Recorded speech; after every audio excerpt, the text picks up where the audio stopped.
Due to the current shortage of PIR insulation in the marketplace, we're asked on a daily basis, what are the cost-effective alternatives to PIR in construction?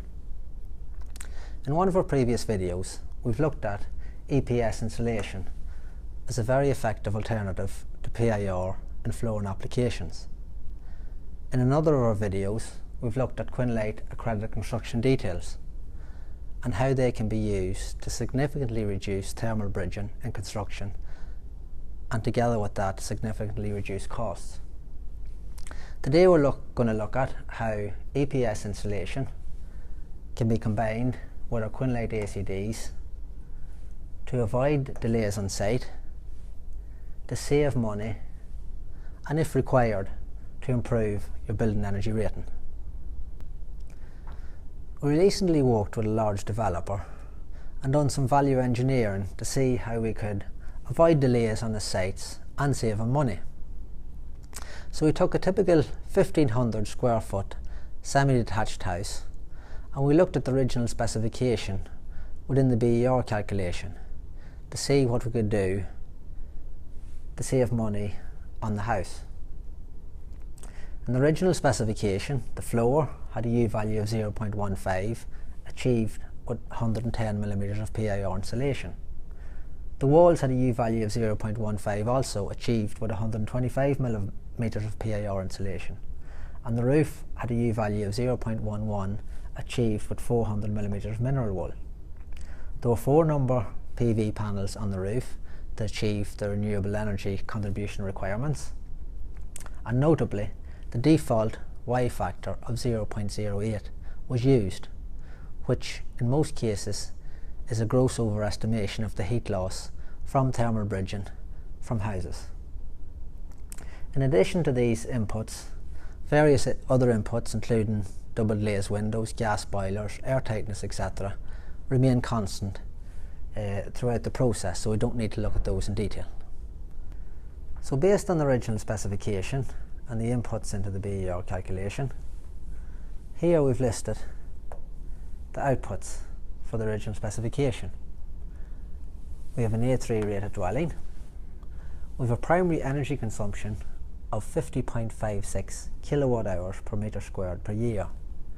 We have a carbon performance coefficient of 0.311. We have an energy performance coefficient of 0.345, and we have renewable heat contribution of 15.47, which is greater than the 10 kilowatt hours that we require. So the first thing we done was to calculate the Y factor. As I said previously, the default Y factor was used in the original calculation. Using our Quinlite ACDs, we calculated this factor to be 0.021. So as you can see there, the heat loss from the calculated value is significantly lower than the default value. So we'll now look at the effect that has in the outputs in the calculation. First of all, it automatically brings the PIR rating down to an A2. The primary energy consumption has significantly dropped from 50.56 down to 44.77. The CPC and the EPC have also dropped. The renewable heat contribution has stayed the same because we haven't done anything with the PV panels on the house. So now we have a dwelling which is much more energy efficient than that in the original PIR calculation.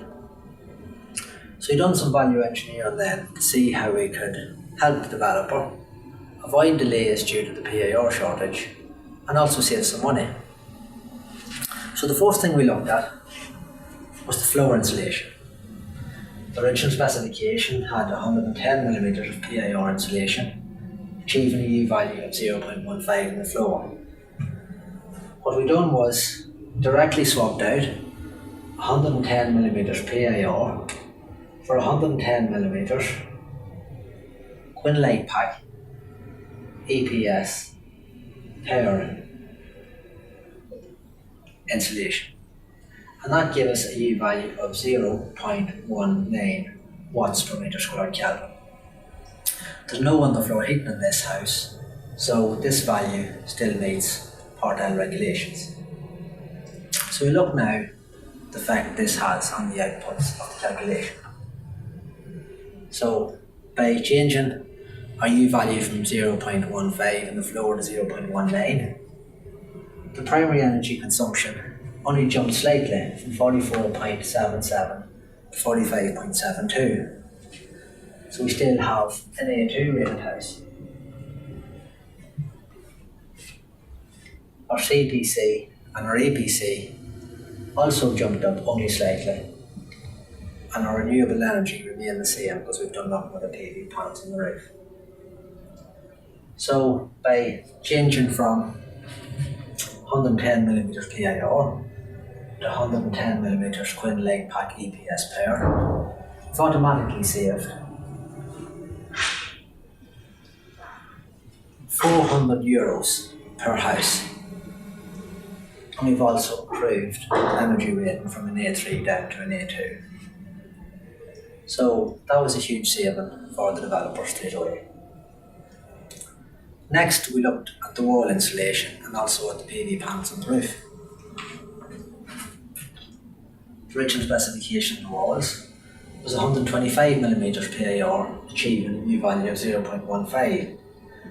We reduced this down to 100mm PIR, which again helps the situation with the PIR shortage, and this gives us a U value of 0.21 watts per metre squared Kelvin, which still meets Part L requirements.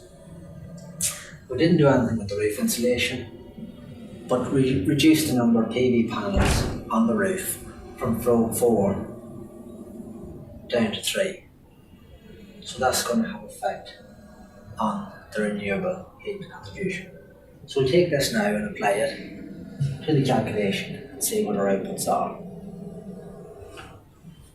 Here we can see that by reducing the wall insulation and reducing the PV panel, in addition to having reduced the floor insulation in this column, our primary energy consumption goes back up to 50.49.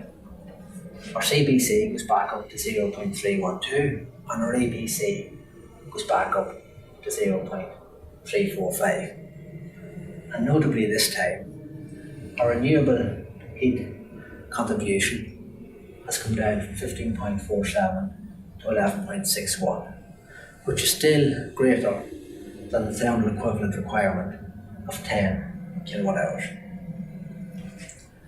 We'll come back up to an A3 here. So if we compare the original specification against that which we're at now,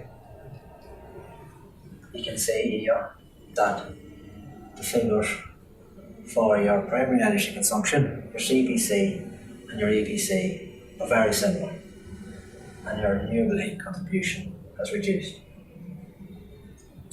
If we look then at the savings to be made here, so we reduced our wall insulation to 25mm, and that gave an equivalent saving over the dwelling of €550. By taking one PV panel off the roof, we saved a further €250. That gave a total saving per dwelling of €1,200. So in summary here, we can say that by simply calculating the thermal bridging factor using our Quinn Leg Accredited Construction Details, we've explained how to do this in the previous video.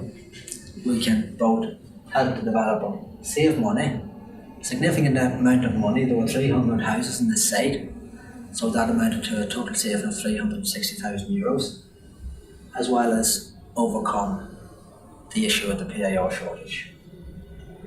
So if you need any help or further information on this or advice on how to do these calculations, please feel free to contact our technical department.